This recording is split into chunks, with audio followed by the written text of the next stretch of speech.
Bom dia, meus irmãos. Sejam bem-vindos à casa do Senhor. Nós vamos iniciar o nosso tempo de culto com oração silenciosa, individual, cada um de nós preparando-nos para aquilo que viemos aqui fazer, que é prestar culto ao nosso Deus. Que este tempo de oração seja tempo de preparação, não é? Da nossa mente, concentrando-nos naquilo que é a nossa prioridade agora, que é um tempo de ouvir o Senhor falando aos nossos corações e também prestando a Ele a nossa adoração como família em Cristo.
Que a graça e a paz do Senhor possa estar com os irmãos que aqui vieram para este culto e também para aqueles que estão a acompanhar-nos através da transmissão na internet, que este possa ser um tempo abençoado para cada um de nós.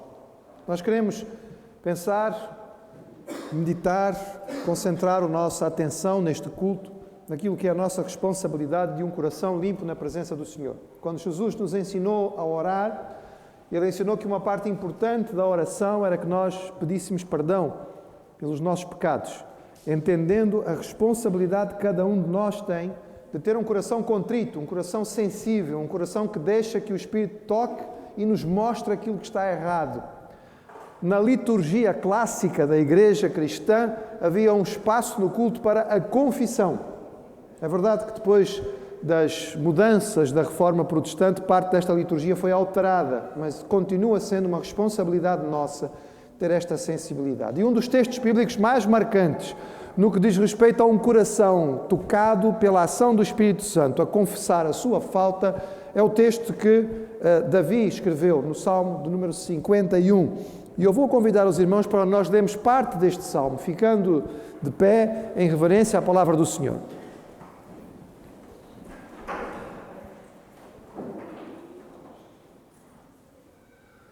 O contexto do Salmo é a repreensão do profeta Natã a Davi na ocasião do seu pecado, da sua falha, do seu adultério com Batseba e a consequente morte do seu marido Urias. E o texto diz o seguinte: compadece-te de mim, ó Deus, segundo a tua benignidade, apaga as minhas transgressões, segundo a multidão das tuas misericórdias, lava-me completamente da minha iniquidade e purifica-me do meu pecado.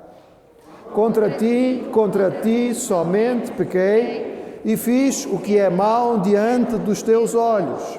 Eis que desejas que a verdade esteja no íntimo. Faz, pois, conhecer a sabedoria no secreto da minha alma. Esconde o teu rosto dos meus pecados e apaga todas as minhas iniquidades. Cria em mim, ó Deus, um coração puro e renova em mim um espírito estável. Restitui-me a alegria da tua salvação e sustém-me com o espírito voluntário. Abre, Senhor, os meus lábios e a minha boca proclamará o teu louvor. O sacrifício aceitável a Deus é o espírito quebrantado. Ao coração quebrantado e contrito não desprezarás, ó Deus. Biblicamente falando, o valor da confissão está em que nós, abrindo o nosso coração, temos um Deus que é um Deus de misericórdia, um Deus de perdão, que está pronto a receber a nossa confissão e nos perdoar. Esta foi a promessa que ficou e a afirmação feita, por exemplo, por João na sua primeira carta, quando ele disse: se confessarmos os nossos pecados, Ele é fiel e justo para nos perdoar os pecados e nos purificar de toda a injustiça. Vamos cantar esta verdade para guardá-la também assim melhor.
A Ele que nós confessamos o pecado, a palavra descreve como o juiz, aquele que vai fazer a declaração final a nosso respeito. Este juiz é um juiz perfeito, porque ele não somente conhece aquilo que nós fizemos, mas até aquilo que é a intenção do nosso coração. Paulo, escrevendo a carta aos Romanos, ele descreveu o Senhor como o juiz dos segredos. Ele não só conhece aquilo que os outros conseguem ver, mas Ele sabe os segredos do nosso coração. Por isso Ele é o juiz perfeito. É a esse que nós nos apresentamos sem desculpa, não há nada que possamos esconder diante dEle. E a Ele nós nos prostramos e a Ele nós entregamos, porque é Ele que nos justifica. E é isto que diz a verdade deste cântico que vamos cantar agora.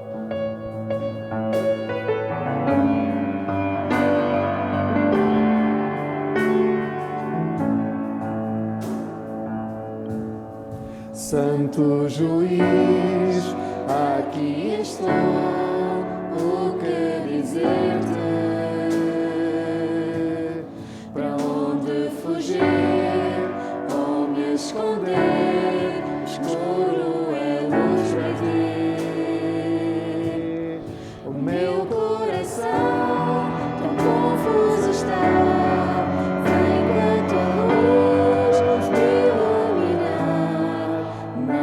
Esconder, tudo mostrar,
Deus. Obrigada por estarmos aqui, Senhor, na Tua presença, na Tua casa.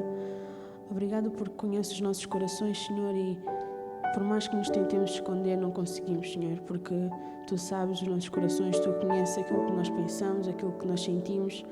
Senhor, obrigado por seres o juiz perfeito, porque só Tu consegues nos julgar da melhor forma. Só Tu conheces os nossos erros, Senhor. Perdoa-me, Senhor, se alguma vez julguei alguém que não devia.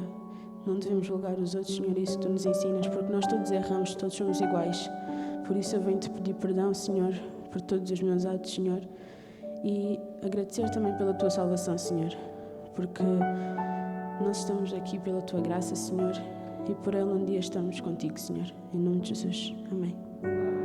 Amém. Antes do irmão sentar-se, dê uma saudação, nem que seja à distância, para aqueles que estão à sua volta.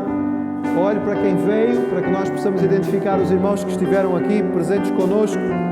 E é bom também para aqueles que estão a acompanhar-nos lá em casa, que possa ser um tempo abençoado para cada um. Os irmãos podem sentar-se.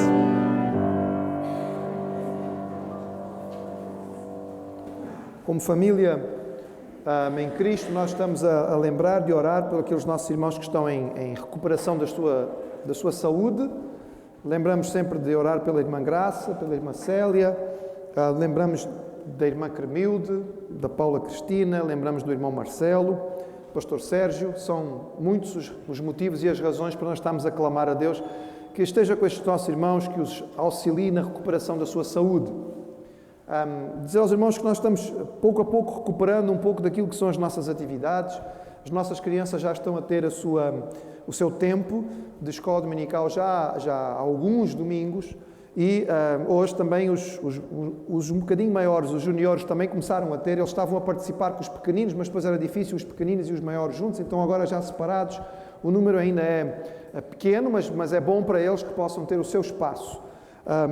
Igualmente, a nossa reunião de oração quinzenal dos sábados vai voltar a acontecer de forma presencial, ou seja, de 15 em 15 dias, no sábado, a partir das 10 da manhã, os irmãos que quiserem, a reunião vai acontecer aqui no primeiro andar. A informação vai ser dada através daquele meio habitual do WhatsApp da igreja, para que os irmãos possam saber e aqueles que quiserem estarem aqui a participar. Também pedir aos irmãos que, depois de alguns meses em que nós deixamos de o fazer, nós possamos lembrar novamente de trazer produto concreto para os cestos de alimentos que são dados às famílias com alguma necessidade, com alguma carência. Então nós normalmente trazíamos e deixávamos ali à entrada, mas paramos de o fazer, a pandemia, ficamos desacostumados, deixamos de ter cultos, voltamos com muitas limitações, mas entendemos que temos condições de o fazer agora. Pedimos aos irmãos que tragam dentro da embalagem bem fechada, não é? Tudo bem fechadinho, e à entrada ali à direita o irmão deixa a sua oferta e desta maneira pode colaborar.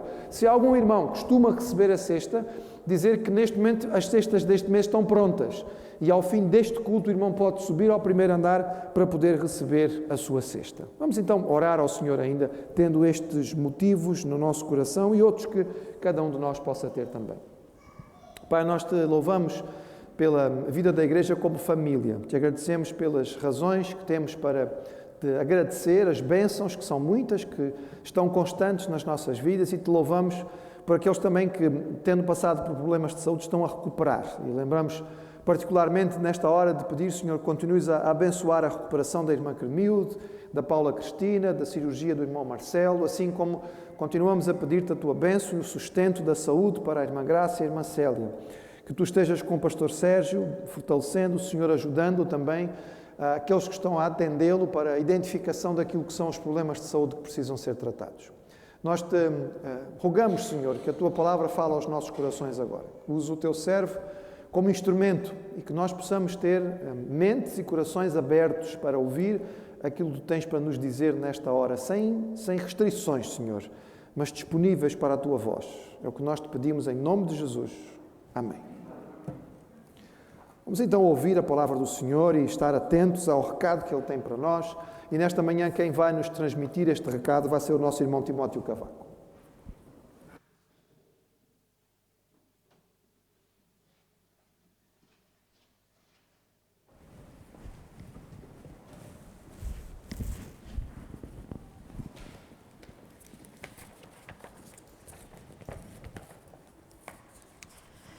9 de agosto de 2020. Não sei se os irmãos já olharam para os vossos calendários, mas é hoje, não é? É o dia de hoje. Talvez um dia banal, um domingo normal para muitas pessoas no nosso país e um pouco por todo o mundo. Na verdade, infelizmente, temos que dizer, a maior parte dos portugueses hoje em dia nem sabem o que quer dizer domingo, não é? Mas etimologicamente, domingo quer dizer dia do Senhor. Muitos provavelmente nem o saberão. E de facto, nós até podemos dizer que, mesmo olhando para o calendário deste dia na história, talvez não encontremos grandes efemérides relativas a 9 de agosto, pelo menos no que diz respeito ao hemisfério norte, onde estamos a viver uma época, todos os anos, estamos no pico daquela época que os ingleses chamam de silly season, ou seja, a estação frívola, a estação fútil, em que muitos estão a aproveitar para descansar.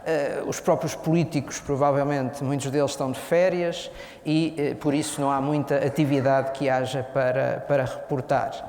É verdade que, olhando para a nossa história pátria, encontramos alguns episódios relevantes, como, por exemplo, a Batalha de Aljubarrota, em 1385, que foi em agosto, ou a Revolução Liberal de 1820, também em agosto. Mas não fiz assim um grande esforço, nem uma pesquisa muito profunda sobre isto, mas não me encontrei de muitos outros episódios relevantes nesta altura do ano.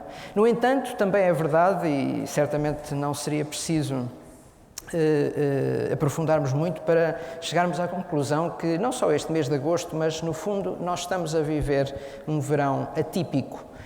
Por mais que vivamos, penso que vai ser difícil esquecer este ano que tantos transtornos e alterações trouxe às nossas vidas, alguns até sofrimento, dor e morte para além daquilo, naturalmente, que é expectável e é normal.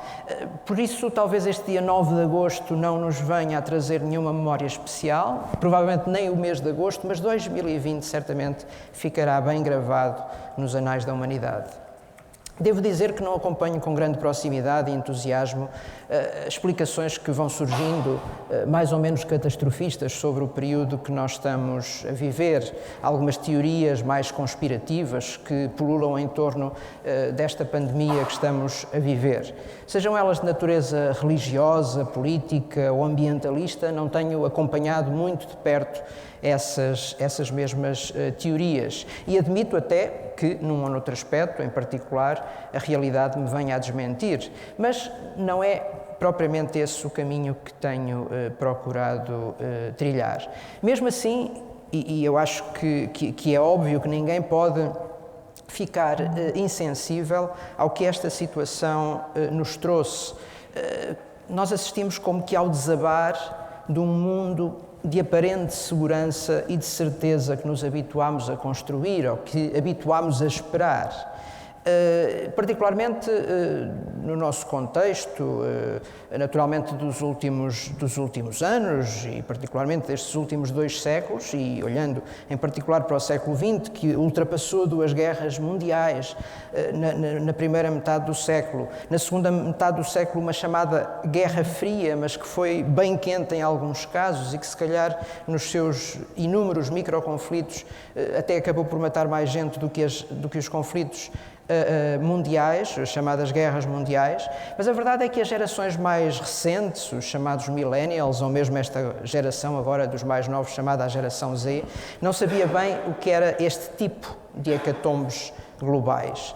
E é curioso, porque eles que são o protótipo do mundo globalizado não sabiam ainda que a globalização não é só a internet, não é só a possibilidade de viajar quase sem limites, as marcas e a música que é global, que lhes permitia e que lhes permitiu desenvolver uma sensação de quase omnipresença, para não dizer até uma quase sensação de omnipotência. Parece que tudo era possível.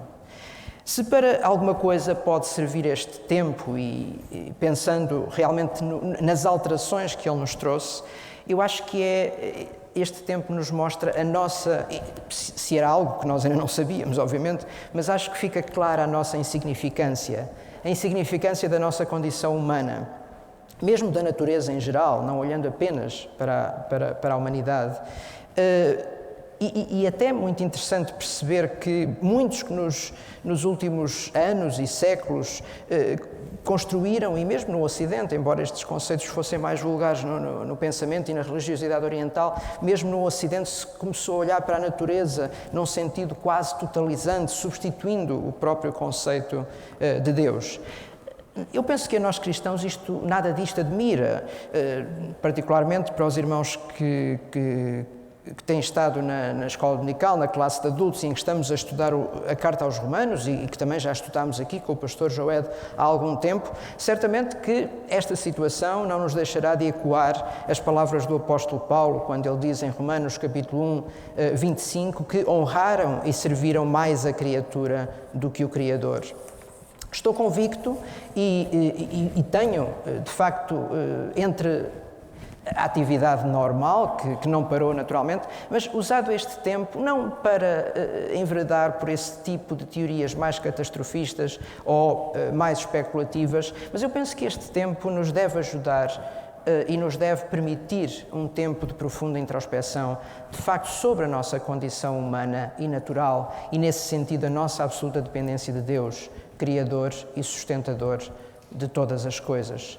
Há um exercício espiritual muito antigo, um exercício espiritual cristão, conhecido como Lectio Divina, que parte precisamente das Escrituras para chegar à ação. E como resumiu um monge medieval cartucho, um monge chamado Guido, por volta do ano 1150, dizia ele: a leitura leva à boca alimento sólido, a meditação corta-o e mastiga-o, a oração saboreia-o, a contemplação é a própria doçura que alegra e recria. E de uma forma um tanto poética, mas eu penso que muito profunda, este monge Guido soube realmente resumir este ciclo e este exercício que nos últimos anos, em particular em alguns setores, tem tido um grande apelo. Ora, todo este exercício de aproximação a Deus pressupõe exatamente um elemento muito importante de que aqui já falámos hoje, a confissão. Claro que o tema é vasto e seria impossível, obviamente, tratá-lo em tão pouco tempo.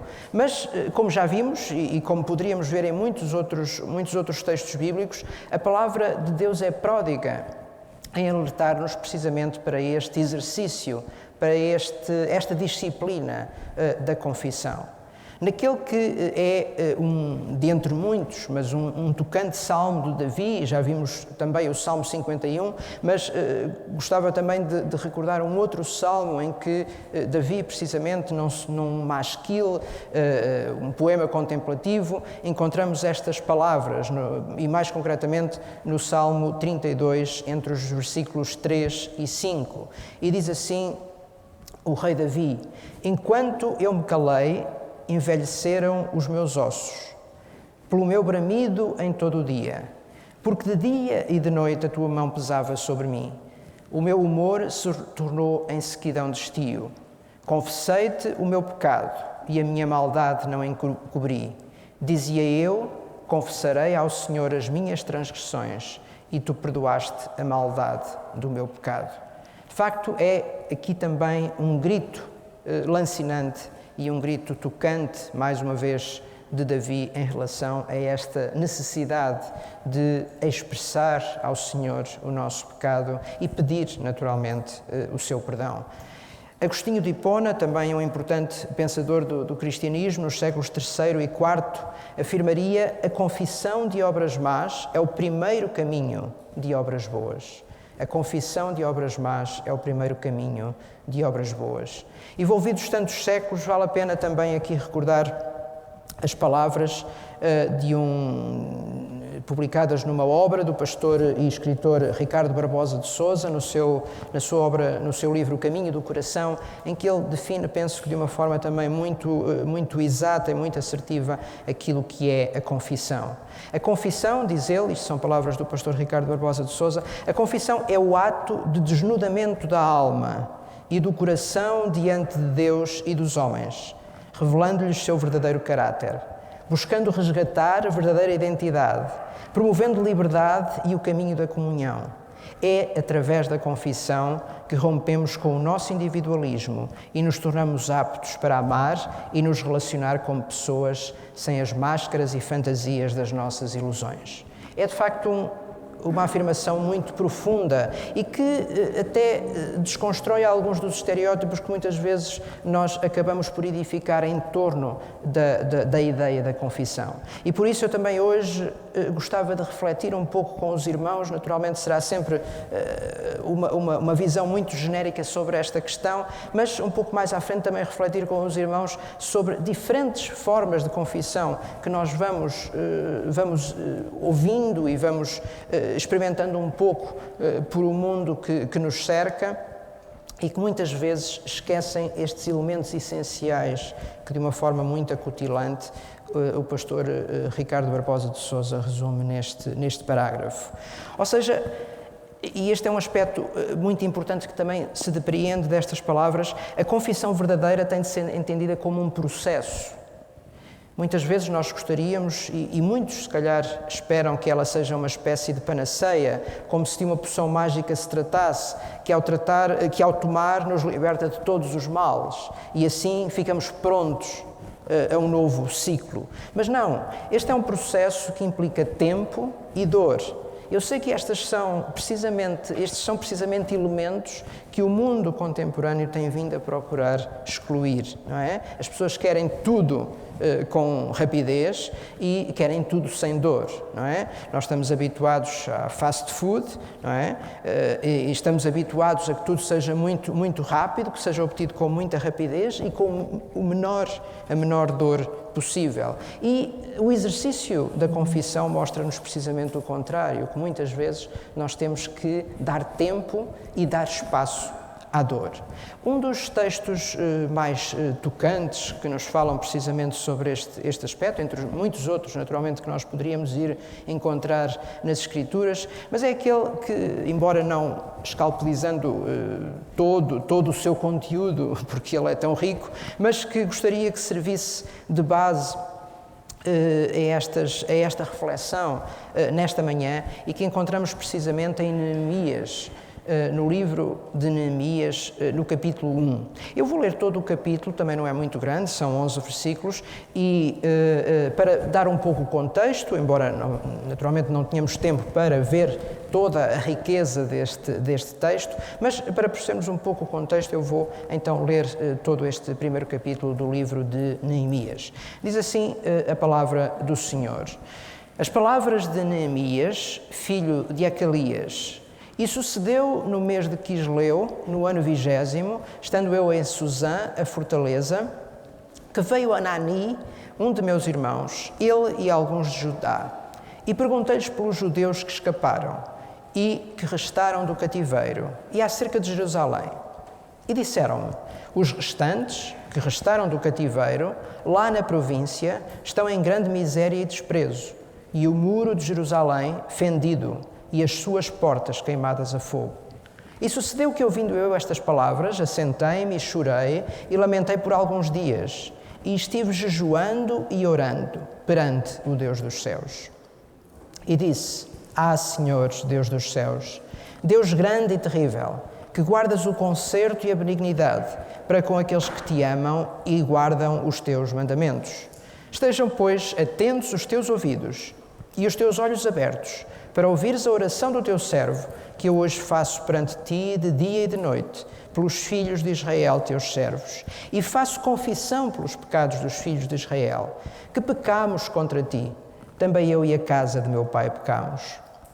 De todo nos corrompemos contra ti, e não guardamos os mandamentos, nem os estatutos, nem os juízos que ordenaste a Moisés, teu servo.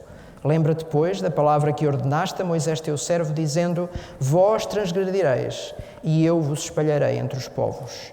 E vós vos convertereis a mim, e guardareis os meus mandamentos. E os fareis, então ainda que os vossos rejeitados estejam no cabo do céu. De lá os ajuntarei e os trarei no lugar que tenho escolhido para ali fazer habitar o meu nome. Estes ainda são teus servos e o teu povo que resgataste com a tua grande força e com a tua forte mão. Senhor, estejam, pois, atentos os teus ouvidos à oração do teu servo e à oração dos teus servos que desejam temer o teu nome. E faze prosperar hoje o teu servo e dá-lhe graça perante este homem. Então era eu copeiro do rei. Obviamente que, para nós percebermos melhor esta oração, teríamos que perceber depois aquilo que se segue. E oração pressupõe sempre ação. E nós vamos, naturalmente, encontrá-la, mas não... E deixo estes desafios para os irmãos também lerem, particularmente o capítulo 2 e o capítulo 3 do livro de Neemias, para perceber melhor este contexto. Mas agora gostaria de me centrar precisamente mais neste episódio e nesta oração magnífica que nós encontramos aqui de Neemias. Obviamente que não vou desenvolver muito as questões que estão em torno do contexto, e é sempre importante entender o contexto, naturalmente, sempre que nós estamos perante um texto, naturalmente, e apenas relembrar que há alguma discussão que não é muito relevante para este episódio, mas há alguma discussão entre os historiadores, os arqueólogos, exegetas, qual a linha cronológica exata dos acontecimentos, pelo menos na relação entre Esdras e Neemias, que, aliás, no cânon judaico formam um único bloco. Nós geralmente temos nas nossas Bíblias, no nosso cânon, estes livros como livros separados, mas de facto, em geral, no cânon judaico, eles formam uma unidade, um bloco único. E, nesse sentido, embora saibamos que a ordem dos livros não é necessariamente uma ordem cronológica, aliás, estes livros estão colocados numa parte até muito anterior do Antigo Testamento, quando, no fundo, eles dizem respeito já ao final da linha cronológica, mas há alguma discussão se Esdras antecedeu Neemias, como nós estamos habituados a considerar, ou se foi o inverso. Não é muito relevante, de facto, como eu disse, para digamos, as conclusões que queremos tirar a partir da leitura deste texto, mas o que sabemos é que, de facto, Neemias, e ele próprio afirma, como já lemos, tinha sido copeiro do rei Artaxerxes, na Pérsia, e que dele havia obtido licença para regressar à sua nação, a fim de reconstruir os muros da cidade. E depois também, mais tarde, no capítulo 5, versículo 14, portanto, este livro também, em certa medida, é muito autobiográfico, digamos, ele próprio, Neemias, afirma que foi governador de Judá durante 12 anos. Mas, comparando aquilo que nos é dito nos próprios livros com o conhecimento extra-bíblico de outros documentos que temos da história, nós sabemos que o regresso do cativeiro da Babilónia começou por volta do ano 538 a.C. O que é relevante aqui, e não é muito significativo, pode ser, de facto, se Esdras sucedeu a Neemias e não o contrário, talvez seja mais grave ainda o facto do templo ter sido reconstruído depois dos muros, mas, como digo, não é muito importante agora. Mas o que é aqui relevante é que passou quase um século, reparem, passaram cerca de 90 anos, até que, de facto, os muros da cidade fossem restaurados.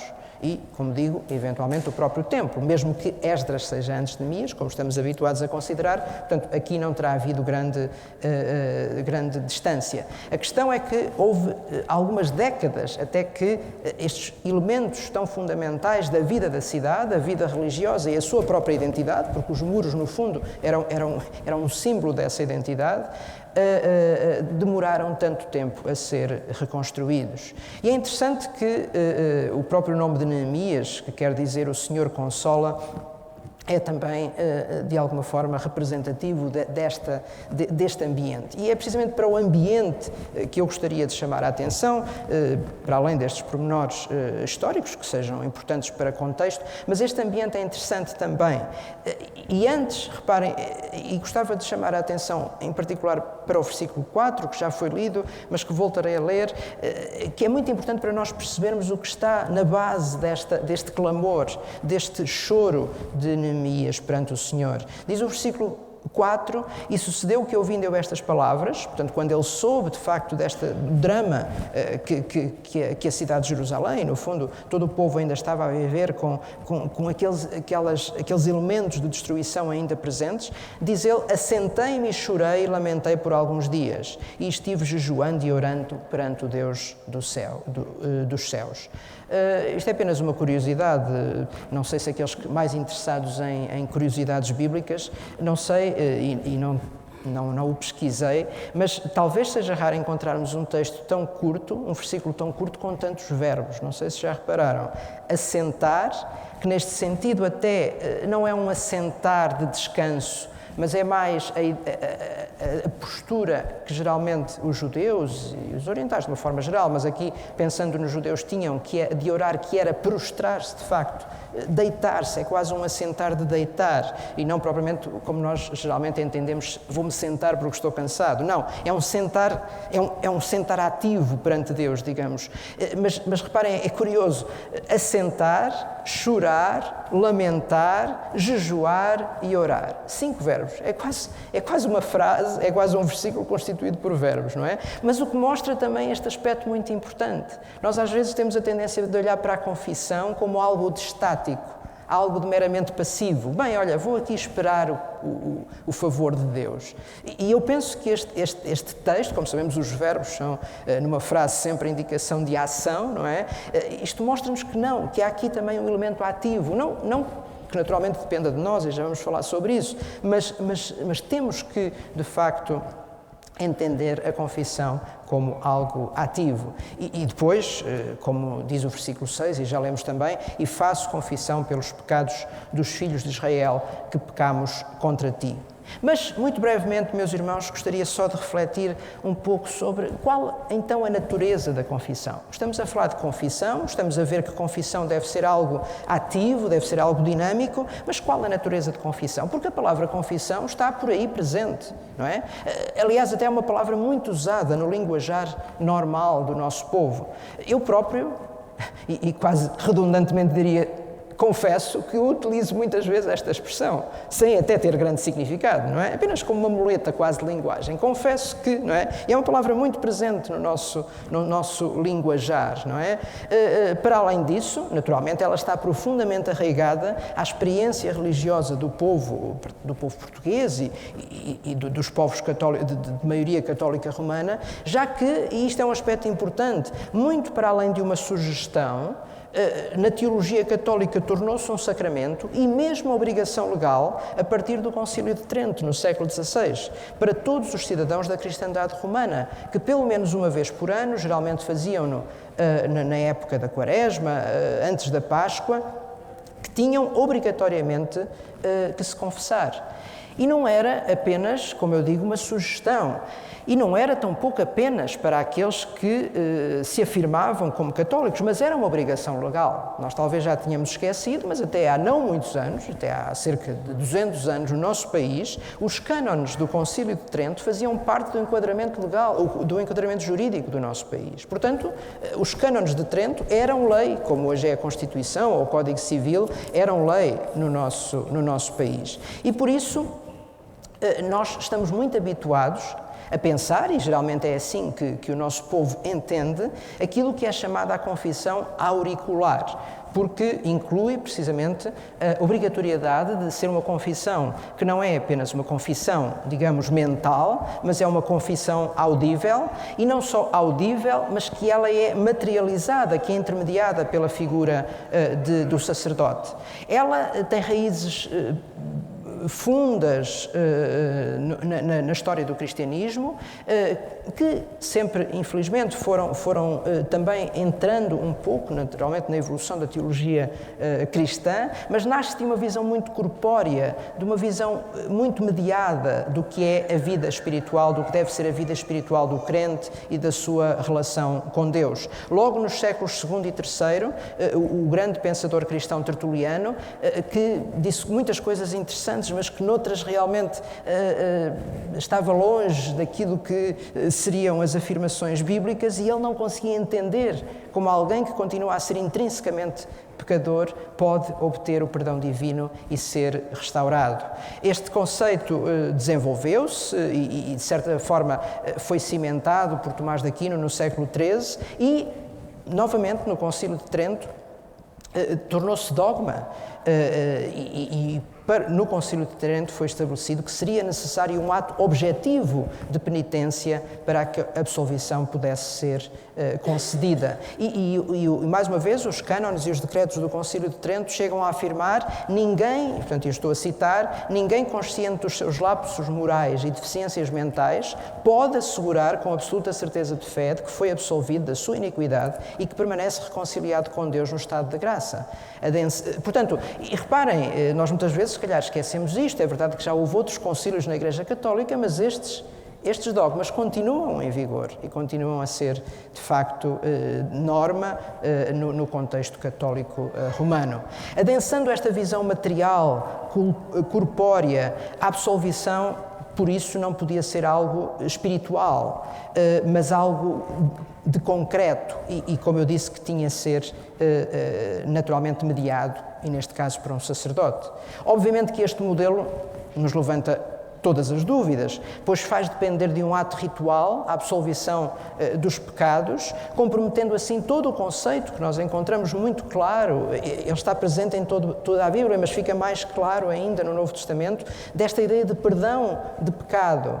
É verdade que não dependente de uma iniciativa humana, mas que vem da graça imerecida do nosso Deus. Como é evidente e como se deve compreender, Martinho Lutero e todos os reformadores do século XVI reagiram vigorosamente a este modelo, embora é verdade que no início se encontra em Lutero ainda uma grande afeição ao conceito de penitência, mas nunca neste sentido de que ela devia ser mediada humanamente, e por isso todos os grandes reformadores do século XVI recusam não só a natureza deste tipo de absolvição, mas também a sua intermediação humana. E é interessante porque Lutero vai buscar ao episódio que nós encontramos no Evangelho, descrito no Evangelho de Mateus capítulo 15, de quando o Senhor Jesus se encontra com a mulher siriofenícia, e através deste episódio Lutero compreendeu que de facto este processo conduzia a uma certeza firmada em Deus e não à dúvida humana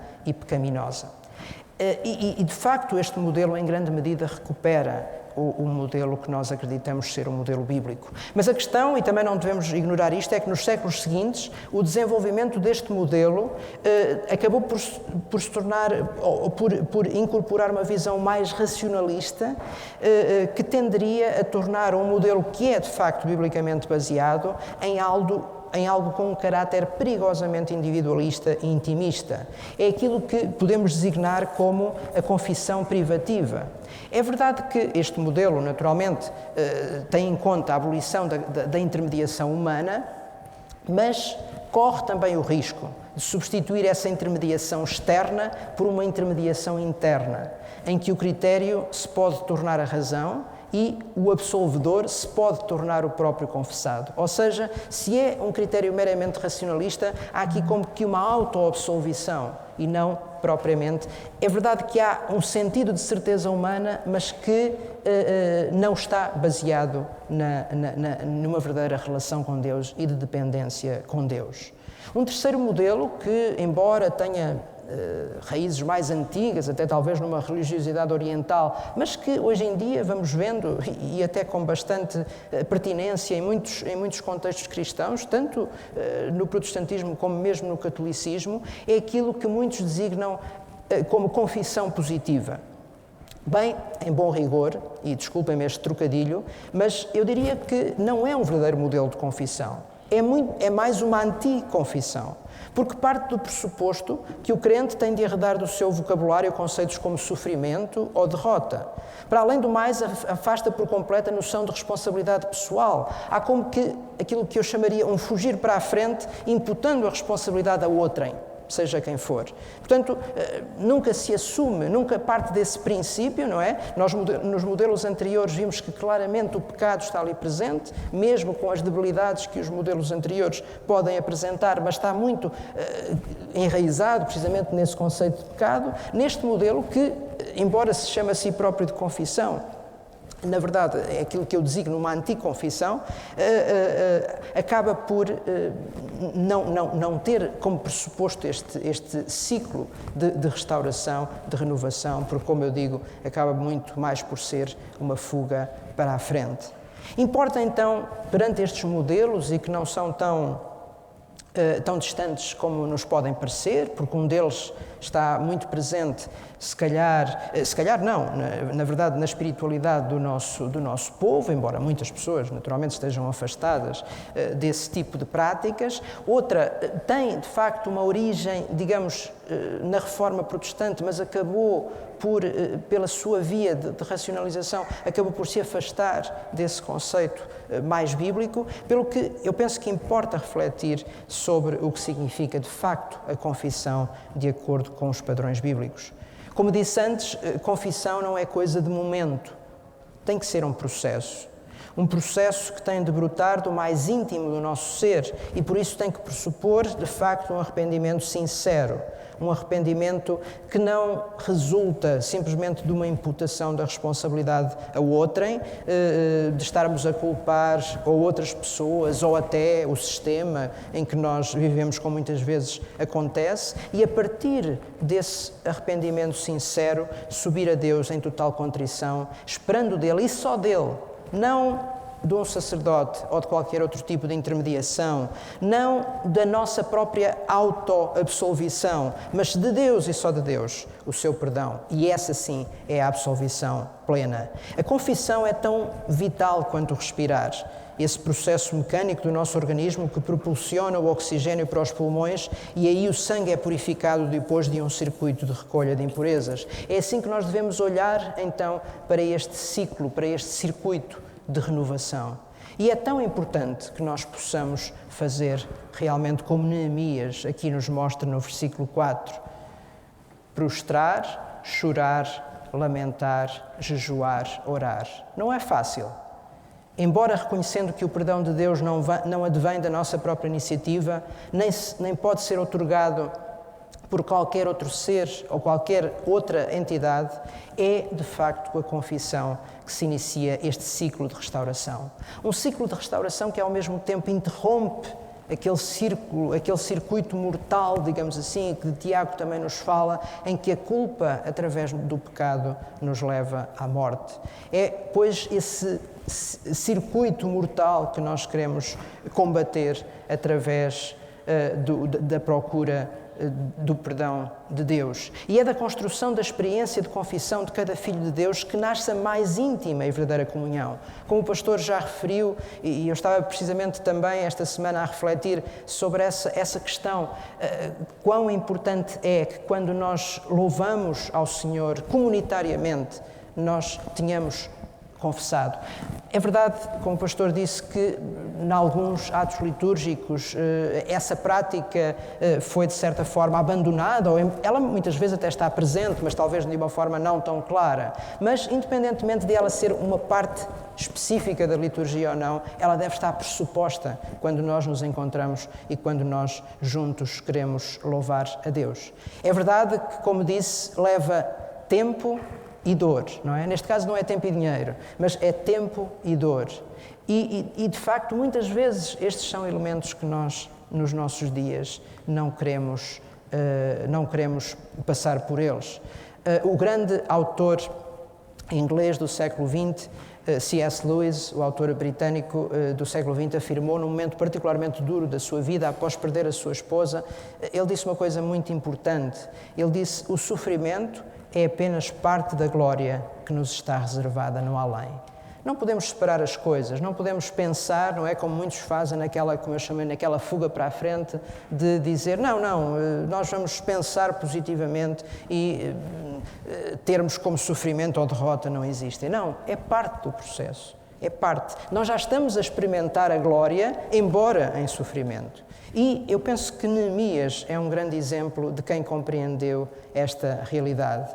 A dor, o sofrimento, a separação da terra natal que ele experimentou não o paralisaram, Portanto, não podemos pensar neste processo, como eu dizia no início, algo inerte, algo estático. Mas, pelo contrário, fizeram-no despertar para o seu próprio ciclo de renovação, a fim de poder vir a celebrar juntamente com todo o povo.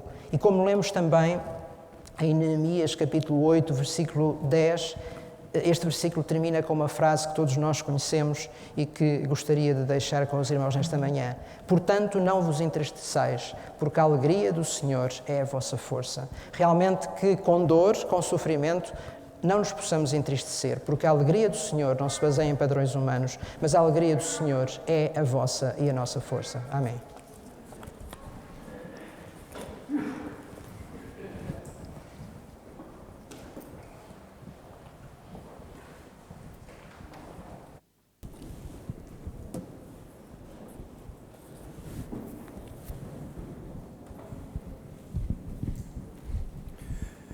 A confissão faz sentido porque a palavra do Senhor nos garante a possibilidade do perdão. Garantido. Este perdão não tem a ver connosco, não é mérito nosso, é ganho para nós pelo Cordeiro. Aquele que tomou o nosso lugar, sofreu os nossos pecados. Então, quando nós o confessamos por causa daquilo que Jesus fez por nós. O alvo da confissão é um coração puro que pode continuar a sua vida de comunhão com Deus. Alvos, mais que a neve, não é? Purificados pelo sangue de Jesus, nós podemos viver esta realidade. E o alvo da confissão é isto, manter a nossa vida limpa para a comunhão com o Senhor. Vamos levantar, irmãos, e cantar este hino que nos fala sobre esta verdade, rogando ao Senhor que seja essa a nossa experiência.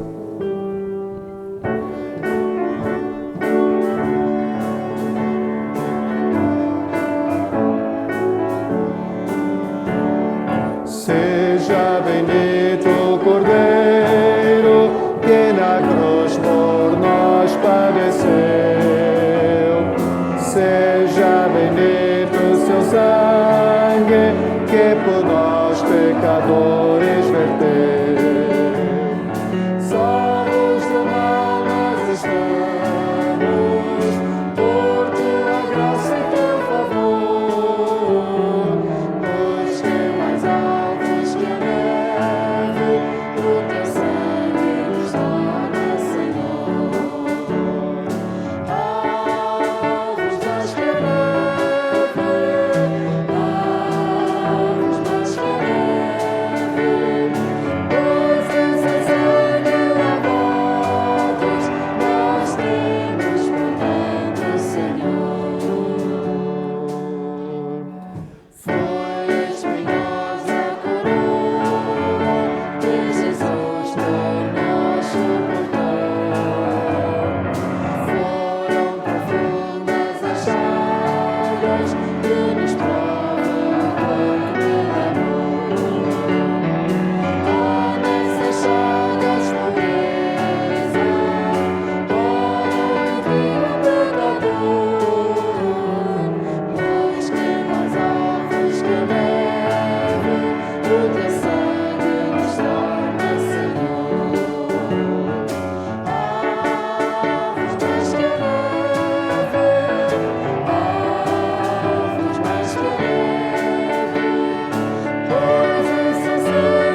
agradecer mais uma vez a presença dos irmãos, lembrando que de facto nós precisamos de manter este hábito de fazer a pré-inscrição para conseguir colocar os irmãos aqui, respeitando as distâncias que são obrigatórias neste momento.